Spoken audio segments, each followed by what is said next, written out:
one of the most interesting experiences I had when I was on the trial court in Seattle, I sentenced a young man to prison for something, an armed robbery or something like that.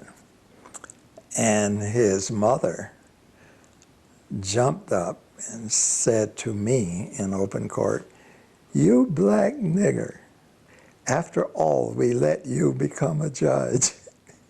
I'll get even with you." And this happened, I left the Superior Court in '73, so that had to have been around 1972. Now that's a long time ago for young people like you. But that happened in Seattle in open court in 1972. And so these things are likely to happen. And it didn't happen in Tupelo, Mississippi. And it didn't happen in Birmingham, Alabama. It happened in Seattle, Washington. Back in the 50s, there was a black couple of our acquaintance who bought a house out in the North End. And a woman in the neighborhood came back from her vacation to organize a pot banging party to run them out of the neighborhood. So at dusk every night, they would bang pots outside the house of this couple.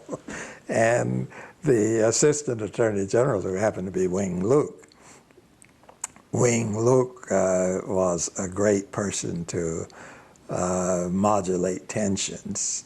And so Wing sort of stationed himself at that house and met with community groups to the point at which the community was able to acknowledge that this couple had purchased a house and they were entitled to live there.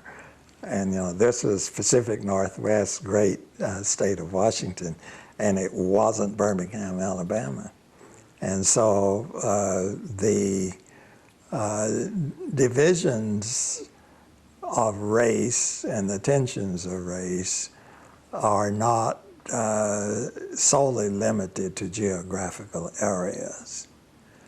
It is based upon where people live and based upon the myth of racial superiority, whether it is white race, black race, Asian race.